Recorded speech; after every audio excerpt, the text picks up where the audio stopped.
Hello students, this is Arjar sir and today I am going to discuss a class test paper chapter biomolecule. Question number 1 is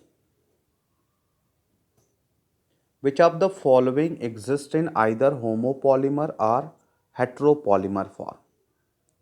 बेटा homopolymer और heteropolymer का basic difference हमने बताया था आपको class में discuss किए थे कि होमोपॉलीमर वो पॉलीमर है जिसके मोनोमर्स सिमिलर टाइप के, यानी मोनोमर अगर ए है तो ए ही उसके सारे मोनोमर होंगे, कोई दूसरा बी सी डी टाइप का मॉलिक्यूल उस पॉलीमर के फॉर्म में नहीं आएगा।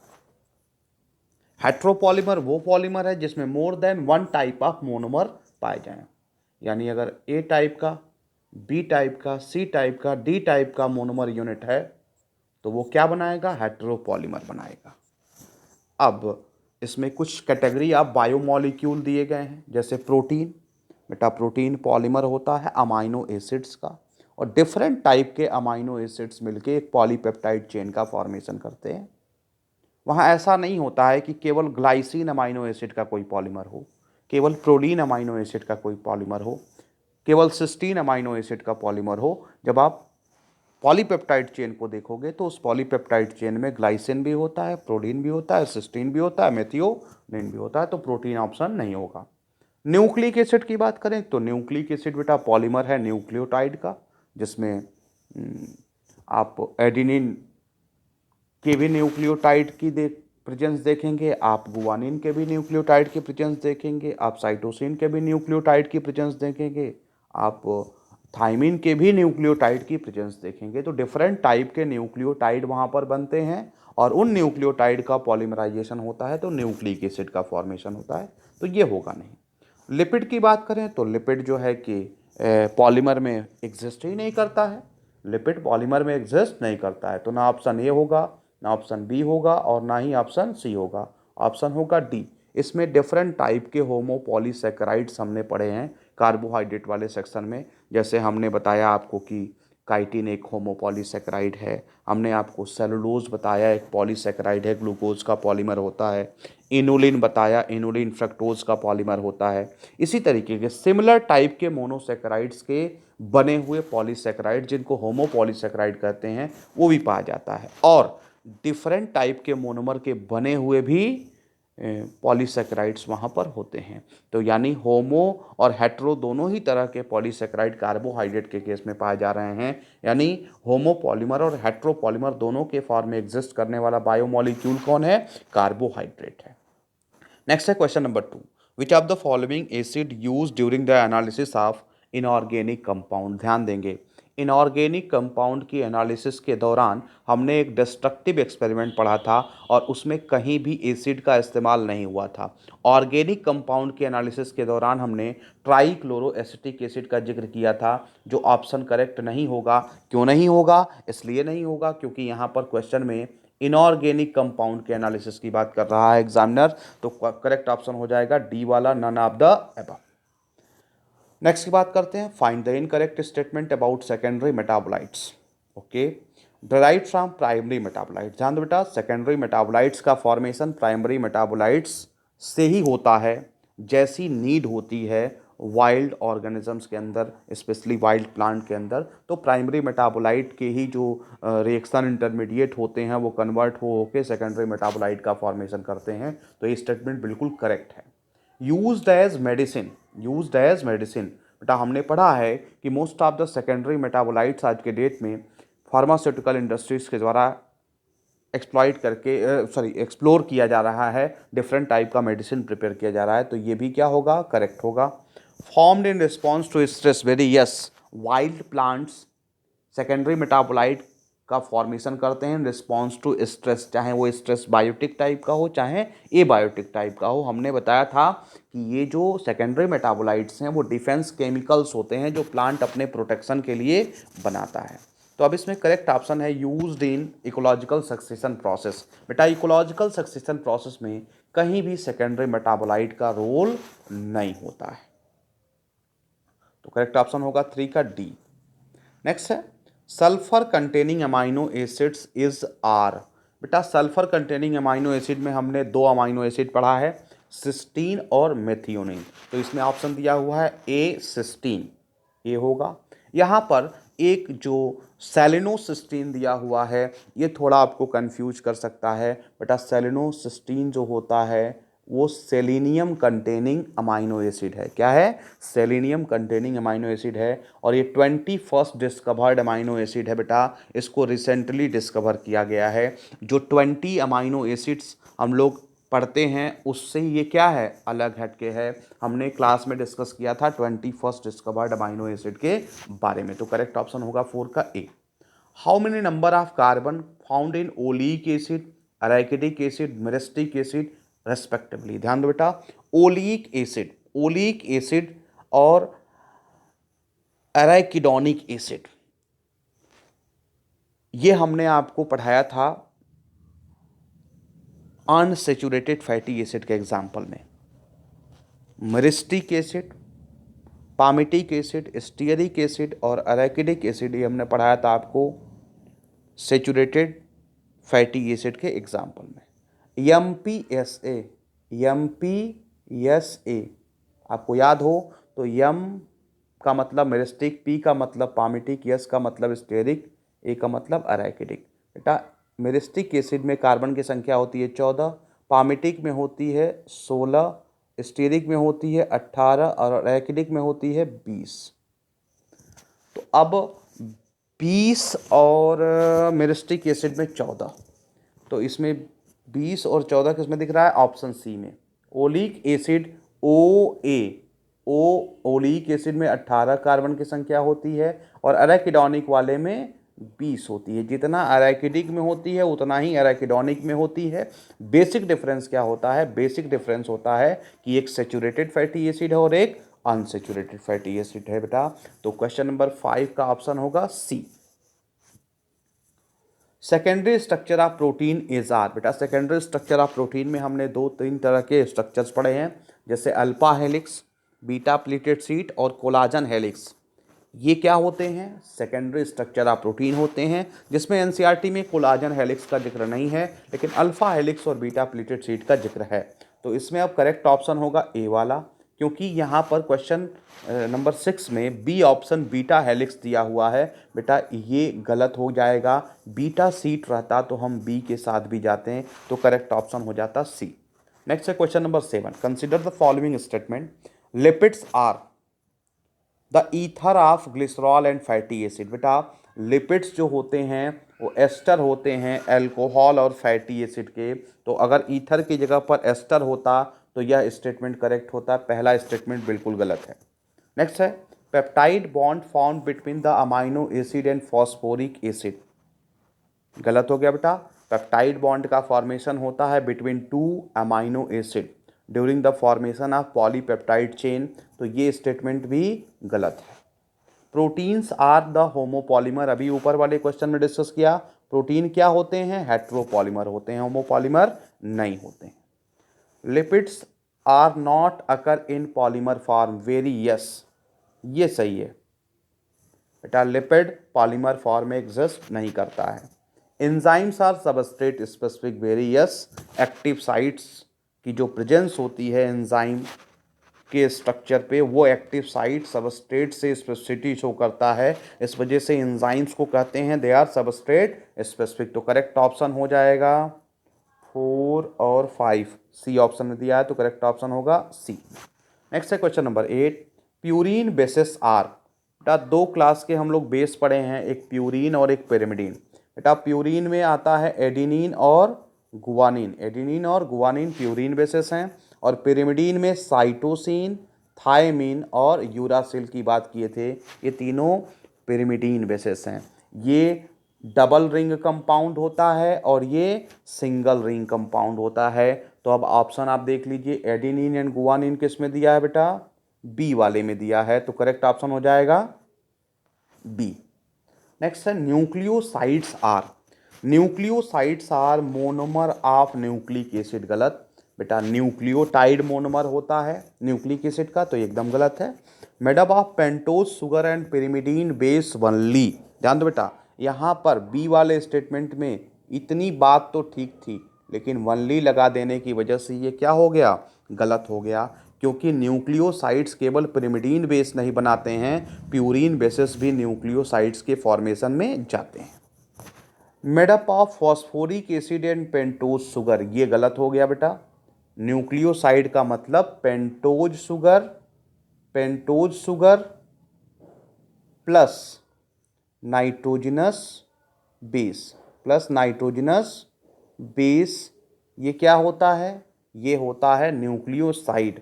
और जब ये न्यूक्लियोसाइड बन जाता है तो इससे अटैच होता है फॉस्फोरिक एसिड, तो बनता है न्यूक्लियोटाइड। क्या बनता है बेटा, nucleotide.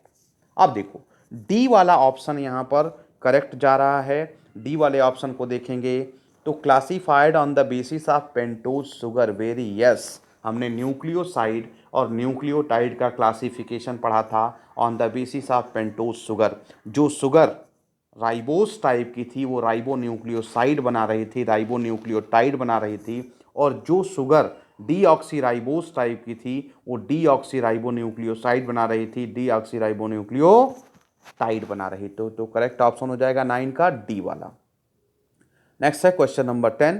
Question number 10, match the following. हमने कहा था कि बायोमॉलिक्यूल के ये जो दो चार्ट हैं उसको चट कर जाना है, तो आप उस चार्ट को आपने चट किया है कि नहीं किया है ये आप जानते हैं, ये क्वेश्चन वहीं से है। देखिए यहाँ पर बिन ब्लास्टीन की बात कर रहा है, तो बेटा बिन ब्लास्टीन और बिन क्रिस्टीन ये दोनों ड्रग होते हैं, बिंका रोजिया से निकलते हैं। ये एंटी कैंसरस ड्रग हैं, इनका काम है ये सेल साइकिल को अरेस्ट करते हैं। जो कॉल्चिसिन वाली मैकेनिज्म हमने पढ़ा था प्रीवियस चैप्टर में, डिस्कशन में भी आया था बेटा, कॉल्चिसिन जिस तरीके से ट्यूबलिन के पॉलीमराइजेशन को रोकता है, बिन ब्लास्टिन उसके एकदम अगेंस्ट बिन ब्लास्टिन जाता है और ट्यूबलिन का क्रिस्टल बनवा देता है। क्या बनवा देता है बेटा, क्रिस्टल बनवा देता है। वैसे आपको सिंपल ये पता होना चाहिए कि बिन ब्लास्टिन एक एंटी कैंसरस ड्रग है जो चार्ट में दिया हुआ है, आपको बहुत डिटेल मैकेनिज्म जानने की ज़रूरत नहीं है बेटा। बिन ब्लास्टिन एक एंटी कैंसरस ड्रग की तरह यूज़ किया जाता है। एब्रिन की बात करें तो बेटा उस टेबल को देखोगे तो एब्रिन टॉक्सिन के रूप में यूज़ किया जाता है। कोडीन एक टाइप ऑफ एल्कोलाइड है और एल्कोलाइड नाइट्रोजन कंटेनिंग कंपाउंड्स होते हैं। एंथोसाइनिन बेटा ये पिगमेंट है। कैनावेलिन ये लेक्टिन है। क्या है, लेक्टिन। अब इस तरीके से देखोगे तो ऑप्शन बनेगा तुम्हारा सी। तो क्वेश्चन नंबर 10 में ऑप्शन हो गया सी। क्वेश्चन नंबर 11 को देखते हैं बेटा। क्वेश्चन नंबर 11 क्या है, find the correct statement regarding configuration of protein. Okay, intermolecular hydrogen bonding present in alpha helix. बेटा अल्फा हेलिक्स और बीटा प्लेटेड सीट में बेसिक डिफरेंस बताया था कि अल्फा हेलिक्स जो होता है वो इंट्रामॉलिकुलर हाइड्रोजन बॉन्डिंग रखता है, और बीटा प्लेटेड सीट स्ट्रक्चर जो बनते हैं वहाँ पर इंटरमॉलिकुलर हाइड्रोजन बॉन्डिंग होता है। तो ये स्टेटमेंट बिल्कुल क्या हो गया, इनकरेक्ट हो गया, क्योंकि अल्फा हेलिक्स में इंटरमॉलिकुलर हाइड्रोजन बॉन्डिंग की बात कर रहा है। Structure of keratin protein in which more than 3 polypeptide attach together. ध्यान दीजिए, केरेटिन बीटा सीट स्ट्रक्चर होता है केरेटिन प्रोटीन, तो इसलिए ये भी क्या है, गलत है, क्योंकि वहाँ पर 2 ही लेटरली अटैच्ड पॉलीपेप्टाइड होते हैं, मोर देन 3 नहीं होता है। तो करेक्ट ऑप्शन इसका बी भी नहीं होगा। अब आगे बढ़ते हैं। More than 1 polypeptide chain assemble to form quaternary structure, very yes. Correct option होगा C. More than 1 polypeptide chain assemble to form quaternary structure, very yes बेटा। 2 अल्फा हेलिक्स और 2 बीटा प्लेटेड सीट मिलके और हीमोग्लोबिन के quaternary structure का formation करते हैं। Collagen helix is a type of tertiary structure. नहीं बेटा, कोलाजन हेलिक्स अगर कहीं आपसे पूछा जा रहा है तो कोलाजन हेलिक्स सेकेंडरी स्ट्रक्चर है, टर्सरी स्ट्रक्चर नहीं होता है, तो यह भी गलत है। तो करेक्ट ऑप्शन हो जाएगा 11 का सी। नेक्स्ट है question number 12, consider the following statement. बेटा स्टेटमेंट दिया हुआ है chitin is a polymer of glucose. नहीं, काइटिन पॉलीमर होता है नैग का। Lecithin is a derived lipid. बेटा लेसिथिन फॉस्फोलिपिड है और फॉस्फोलिपिड कॉन्जुगेट लिपिड की कैटेगरी में हमने पढ़ा था, तो यह भी गलत हो जाएगा बेटा। डेराइव्ड लिपिड में जैसे स्टीरॉयड्स वगैरह आ जाते हैं, स्टीरॉल आ जाते हैं, ये सब डेराइव्ड लिपिड हैं। Lipids are the polymer of fatty acid, गलत, लिपिड पॉलीमर नहीं है, लिपिड मोनोमर है। DNA and RNA can be genetic material, very yes बेटा, वायरसेस के केस में आरएनए भी जेनेटिक मटेरियल होता है, डीएनए भी जेनेटिक मटेरियल होता है, और मोस्ट ऑफ द केसेस में डीएनए जेनेटिक मटेरियल का काम करता है। Diameter of double helices in B DNA is 22 angstrom, नहीं बेटा, हमने पढ़ा है 20 एंगस्ट्रॉम, जो मोस्ट कॉमन टाइप का बी डीएनए होता है उसका डायामीटर 20 एंगस्ट्रॉम होता है, न कि 22। तो अब इसमें ऑप्शन देखोगे आप तो करेक्ट ऑप्शन बन रहा है डी वाला। नेक्स्ट है smallest type of RNA is, बेटा स्मॉलेस्ट टाइप ऑफ आरएनए है T RNA, open and shut cases में बहुत ज़्यादा सोचना नहीं है। टी आरएनए सबसे छोटे टाइप का आरएनए है। Are RNA insoluble form of RNA कहा जाता है, सबसे बड़ा है, ठीक है। स्नो आरएनए ये एक आरएनए की नई कैटेगरी आपके सामने है। स्नो आरएनए, आरएनए के जो टाइप की बात करोगे तो more than 300 type of RNA होते हैं, जिसमें से 3 हमारे बायोमोलिक्यूल वाले चैप्टर में मेंशन है। बाकी और भी टाइप के आरएनएस पाए जाते हैं, उनका आपको स्टडी नहीं करना है। नेक्स्ट है क्वेश्चन नंबर 14, अडीनोसिन इज, बेटा अडीनोसिन एक न्यूक्लियोसाइड है। क्या है? न्यूक्लियोसाइड। यहाँ पर आर्डिनिन नाइट्रोजनस बेस जुड़ा हुआ है राइबोस टाइप के शुगर से, तो बना है न्यूक्लियोसाइड। अगर यही डीऑक्सी से लग जाता, डीऑक्सी राइबोस शुगर से, तो बन जाता डीऑक्सी अडीनोसिन। तो अब यहाँ पर ऑप्शन पढ़ते हैं, nucleotides, nucleoside, deoxy ribo nucleoside, ribo nucleotide. बेटा करेक्ट ऑप्शन होगा न्यूक्लियोसाइड, क्योंकि हमने बताया था डीऑक्सी वाले में डीऑक्सी आगे लग जाता है। अगर ये डीऑक्सी न्यूक्लियोसाइड होता तो नाम होता डीऑक्सी एडिनोसिन। नेक्स्ट है question number 15, active sites are substrate attachment site of nucleic acid. बेटा एक्टिव साइट एंजाइम का सबस्ट्रेट बाइंडिंग साइट होता है, तो ओपन एंड शट केस है। आप देखिए क्वेश्चन नंबर 15 का ऑप्शन होगा D, substrate attachment site of enzyme. ये साइट क्या कहा जाता है? ये साइट कहा जाता है एक्टिव साइट। कौन सा साइट बेटा? एक्टिव साइट, जिससे कॉम्प्लीमेंटरिटी शो करता है कौन? Substrate molecule. नेक्स्ट है question number 16, find the incorrect statement regarding coenzymes. Okay, coenzyme is a type of cofactor, very yes बेटा, कोफैक्टर के 3 टाइप हमने पढ़े, एक था कोएंजाइम, एक था प्रोस्थेटिक ग्रुप, एक था मेटालिक आयन। कोएंजाइम और प्रोस्थेटिक ग्रुप दोनों को हमने बोला था ऑर्गेनिक कंपाउंड होते हैं, और जो कोएंजाइम होता है वो लूजली अटैच होता है विद द एंजाइम, और जो प्रोस्थेटिक ग्रुप होता है वो फर्मली अटैच होता है with the enzyme. Most of the vitamins enzyme का, कोएंजाइम का रोल प्ले करते हैं। बेटा जब कोफैक्टर और एंजाइम दोनों मिलते हैं तो बनता है functional form of conjugate enzyme, जिसको होलो एंजाइम कहा जाता है। क्या बोलते हैं? होलो एंजाइम कहते हैं। अब इसमें कोएंजाइम को पूछा है, तो it is a type of cofactor, ये तो सही होगा। Organic compound loosely attach with enzyme, बेटा यह भी सही होगा। Organic compound formally attach with enzyme, ये गलत होगा, तो ऑप्शन यही सही वाला माना जाएगा। मोस्टली विटामिन अटैच कोएंजाइम, यह भी सही है, तो करेक्ट ऑप्शन होगा 16 का डी वाला। नेक्स्ट है question number 17, match the following. ठीक है, मैच कराते हैं बेटा। ग्लाइकोसिडिक बॉन्ड, बेटा ग्लाइकोसिडिक बॉन्ड बनता है इन बिटवीन द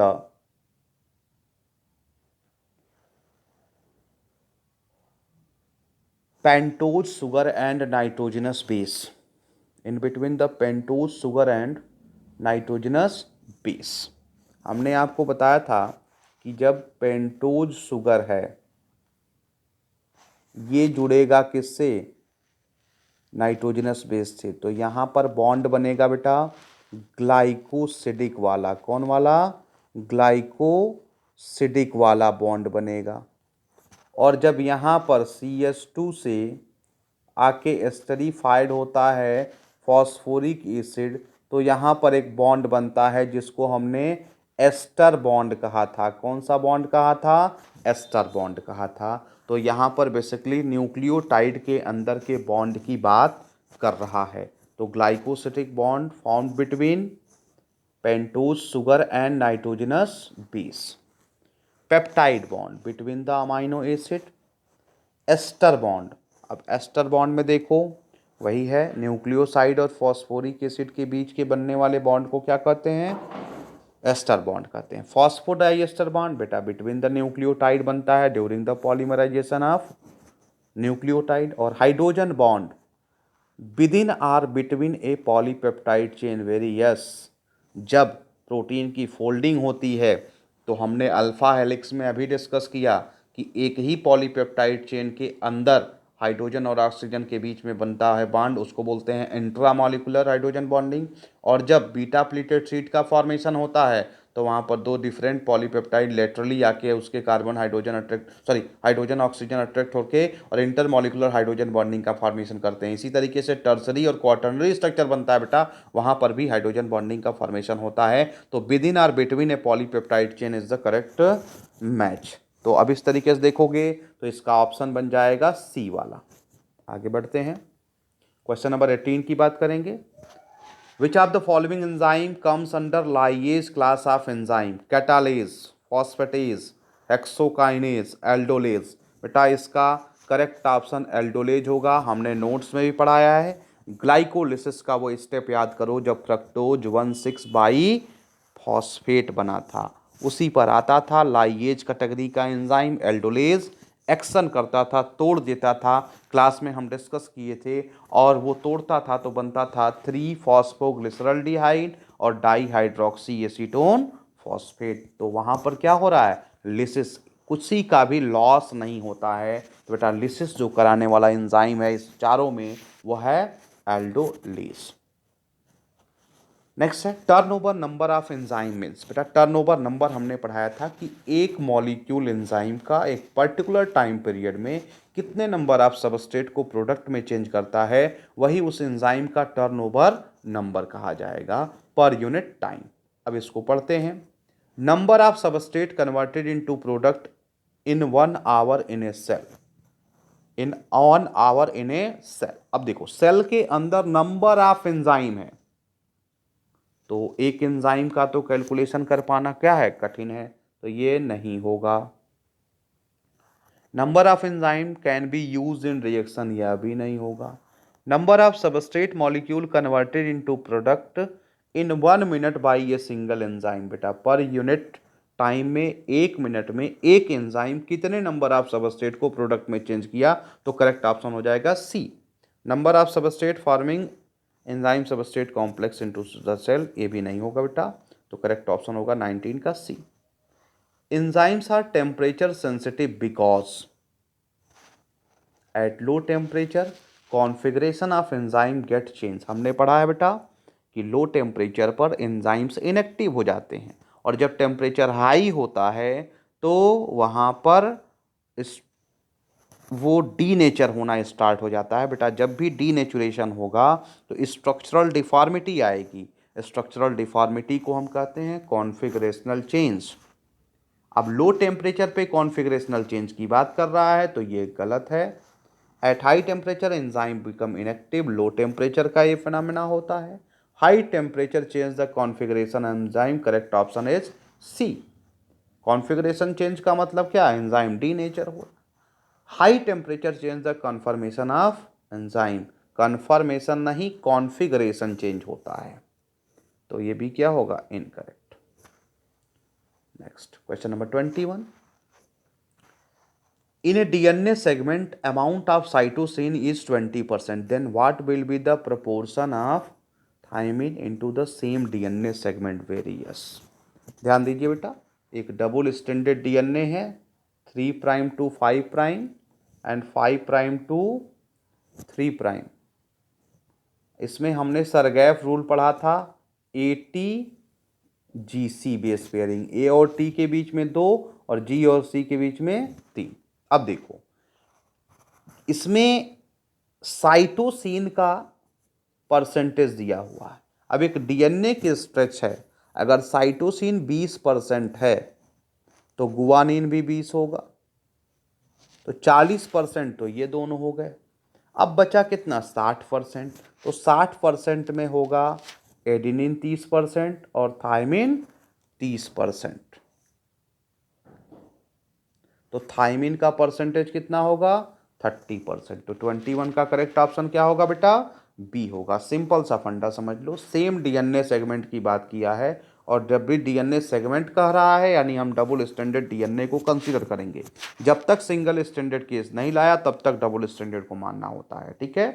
तो 3 prime to 5 prime, 5 prime to 3 prime को कंसिडर करते हो बेटा, तो इस डबल हेलिक्स में देखोगे ATGC बेस पेयरिंग होती है, A की T से डबल बॉन्ड से होती है, G की C से ट्रिपल बॉन्ड से होती है। अब A जितना होगा उतना ही T होगा, G जितना होगा उतना ही C होगा। अगर एक का दिया है तो बाकी 3 का परसेंटेज निकालना क्या है, बहुत आसान है। यहाँ क्वेश्चन में साइटोसिन का परसेंटेज दिया हुआ है, तो गुआनिन का बाई डिफ़ॉल्ट हम निकाल लिए 20%, बचा 60%, दो में बांट दो, 30% और 30%। तो करेक्ट ऑप्शन होगा बी। नेक्स्ट है question number 22। Each amino acids है, अच्छा, पीआई वैल्यू, पीके वैल्यू, ओके बेटा। पीआई वैल्यू वो वैल्यू थी जिस पीएच पर एक अमाइनो एसिड पर नेट चार्ज 0 था। पीके वैल्यू वो वैल्यू था जिस पर एक amino acid 50% half ionizable form में और 50% आयनाइजेबल फॉर्म में रहता था। ज्विटर आयन के फॉर्मेशन के दौरान हमने इस बात को डिस्कस किया था।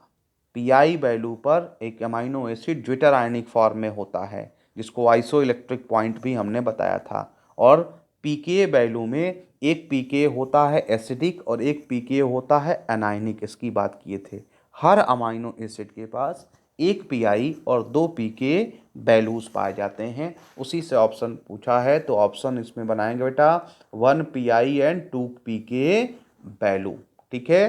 तो ईच अमाइनो एसिड्स है 1 PI and 2 pK value. PI क्या है, वो जिस पर ज्विटर आयन के फॉर्म में रहेगा, यानी अम्फोटेरिक आयन के फॉर्म में रहेगा।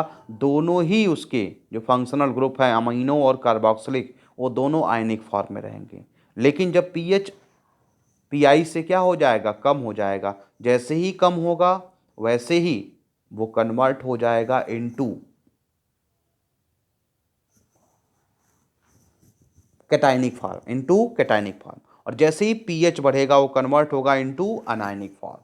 तो एक अमाइनो एसिड जो प्रोटॉन को डोनेट भी कर सकता है, एक्सेप्ट भी कर सकता है, ये प्रॉपर्टी कब चेक करी जा सकती है, जब उसके डिफरेंट पीएच पर उसकी प्रॉपर्टी को चेक किया जाए। तो करेक्ट ऑप्शन होगा बेटा 22 का A. In a competitive inhibition the inhibitor molecule, बेटा कॉम्पिटिटिव इनहिबिशन में इनहिबिटर मॉलिक्यूल जो होते हैं वो compete करते हैं किससे, सबस्ट्रेट से, किसके लिए, एक्टिव साइट की बाइंडिंग के लिए। हमने बताया था कि जो इनहिबिटर मॉलिक्यूल होता है वो सबस्ट्रेट से कॉम्प्लीमेंटेरिटी शो करता है। ये है इनहिबिटर और ये है सबस्ट्रेट और ये है एंजाइम।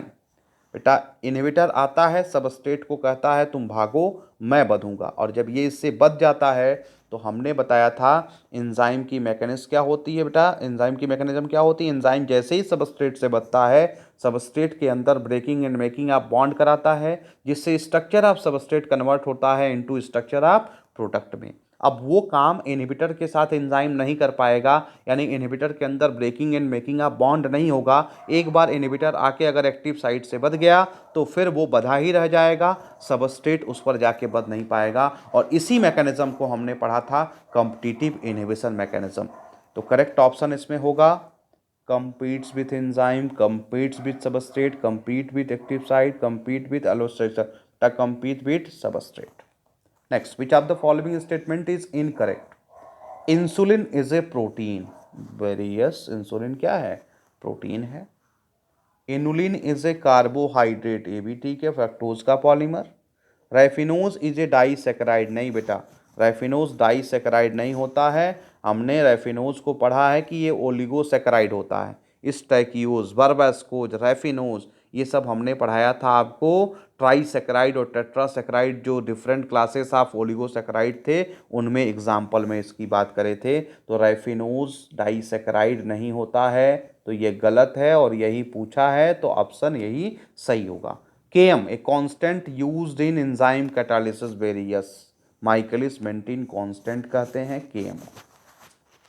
नेक्स्ट क्वेश्चन है during separation of organic compounds lipids are found in. बेटा जब ऑर्गेनिक कंपाउंड का सेपरेशन हुआ था तो हमने बताया था कि लिपिड मैक्रोमोलिकुलर फ्रैक्शन के साथ सेपरेट हुआ था। मैक्रोमोलिकुलर फ्रैक्शन का मतलब क्या, जो सॉलिड वाले सबस्टेंसेस थे उनके साथ सेपरेट हुआ था। जब फिल्टर किया गया था ट्राइक्लोरोएसिटिक एसिड में उसको क्रश करके, तो बेटा दो पार्ट मिले थे, एक सॉलिड पार्ट जिसको रेटिनेट कहा गया था और एक लिक्विड पार्ट जिसको फिल्ट्रेट कहा जाता था। रेटिनेट में एसिड इनसॉल्युबल वाले मॉलिक्यूल रहते थे और फिल्ट्रेट में एसिड सॉल्युबल वाले मॉलिक्यूल रहते थे। और लिपिड किस में आया था, एसिड इनसॉल्युबल वाले में आया था, क्योंकि लिपिड एसिड में सॉल्युबलाइज नहीं हो सकता है। जैसे ही एसिड उसमें पड़ता है लिपिड छोटे छोटे ड्रॉपलेट बना लेता है। तो करेक्ट ऑप्शन होगा इसका रेटिनेट। तो ये थे 25 क्वेश्चन जो आज के टेस्ट में हम लोगों ने सॉल्व किए थे। इसमें जो भी ऑप्शन आपके मैच कराने होंगे मैच करा लीजिएगा।